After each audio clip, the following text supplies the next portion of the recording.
Good morning, BA Part 1 English Literature students.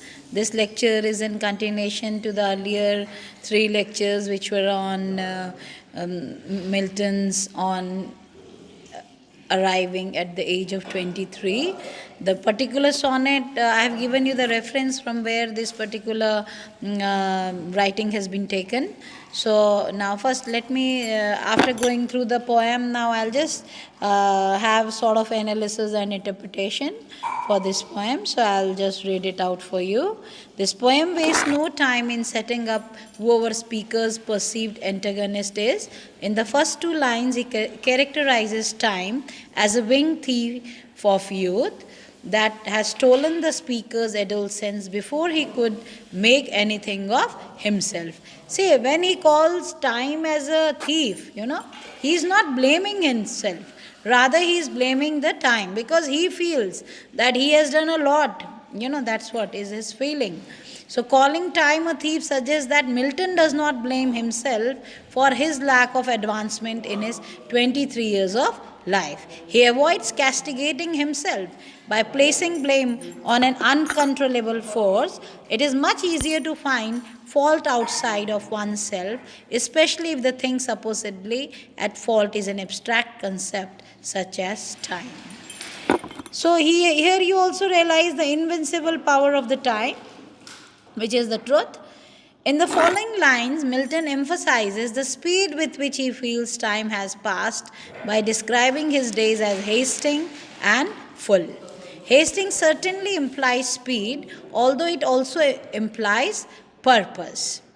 A person is told to make haste when they are needed somewhere. Similarly, full may imply that his days are busy, leaving little empty time between tasks. It seems that the time he felt pass has not been passed idly, but rather with hard work and toil. So, here, what you feel after reading this sonnet, that Milton, though he is going on, feeling that 23 years have passed, but he also simultaneously feels he has done something really commendable, and he doesn't like, he knows that there is something for celebration also. So, these lines may be referring to the years he had already spent studying at Christ's College, Cambridge, where he was still enrolled when he wrote this poem. He would graduate the following year in 1632. Perhaps he felt that many years had been wasted studying and learning about other people's work rather than making his own. So that is why he talks about, what you say, inner maturity, outer maturity, and then he says, my semblance doesn't look as though I have completed 23 years of my life. And even he's not he's not satisfied, that because he feels that inner knowledge, that is, I haven't written something very, very remarkable. So he's in a way, he's not only being, what you say, he's being affirmative, he's being very, very positive that he is going to do something. So, in a way, he is strengthening himself. This is what you can feel. In line 4, the poet introduces a metaphor. Now, this particular poem is full of metaphors, many figures of speech, many symbolism is there. So, metaphor in which he uses the seasonal cycle, that is very important, to symbolize the various stages in life. He says, my late spring, I have not produced any fruit, or like that. He says, within this metaphor, spring symbolizes youth, that is, writer's youth, poet's youth. Summer is the prime of life, autumn is middle age, and winter is old age or death. He characterizes his own stage in life as late spring.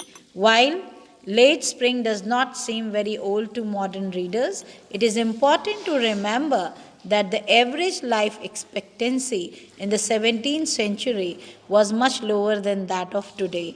In continuation of his seasonal metaphor, Milton states that no bud or blossom has grown in his late spring. So, highly metaphorical language he uses. In Other words, he believes he has nothing to show for it thus far, and furthermore implies that he does not see good prospects for the summer of his life. After all, if there are no buds or blossoms in spring, then how can there be a beautiful full flowers in the summer? But he certainly produces the flowers. Now, in lines 5 through 7, the poet recognizes that his semblance may make him seem very young to others. Although he inwardly feels that he is leaving the time of his youth, I to manhood, to quote, I to manhood am arrived so near, whether he wishes for others to recognize his maturity seems unclear. However, he clearly feels there is a discrepancy between his inner maturity or ripeness and his outward appearance. At the time this poem was written, Milton was still a student at Christ's College, Cambridge, and perhaps he felt that his role as a student or inferior to his teachers did not reflect the artistic maturity he felt he possessed.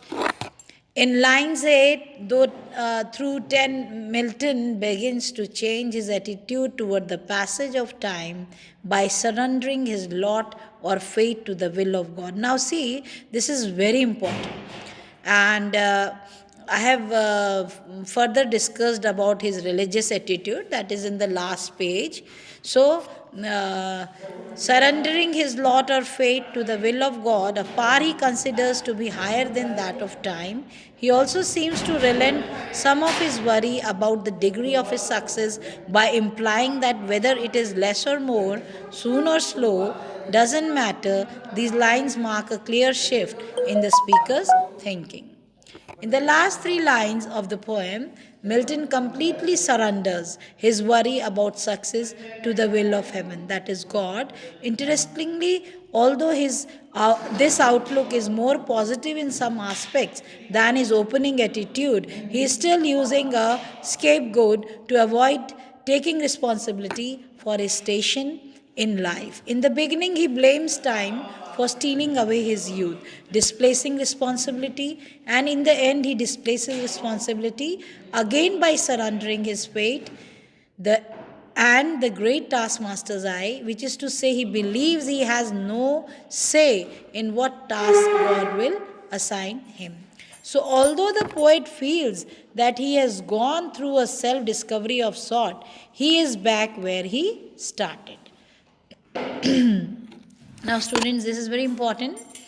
When I conclude, I'll just read about the religion and which played very important role in Milton's life. And this particular poem is highly autobiographical in nature, as already been discussed, and the theme of time also I have discussed. Now, in 17th century England, religion was a huge part of everyday life. It was also a time when many opposing religious fractions formed, bringing about often heated theological debates. Milton's tendency to displace his responsibility for his station in life could actually reflect a religious affiliation to Calvinism. Now, Calvinism is very important here. Now, one of the most important tenets of Calvinism is predestination, which states that people's fate, both in life and the afterlife, is predetermined by God. This means that people can do nothing to change that fate. While his adherence to these ideas could have been rooted in deep religious conviction, they could also reflect a man searching for comfort where he could find it. After suddenly becoming aware that so much time has passed without consequence, believing that God must have a great predestined plan for him would have lessened his anxiety.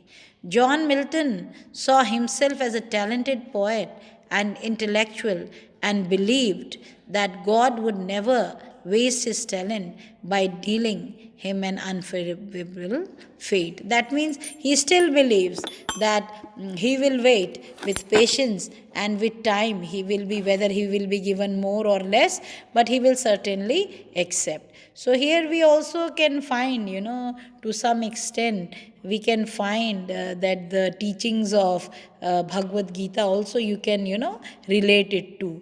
So thank you, students. Thank you for your patience for today. Thank you so much.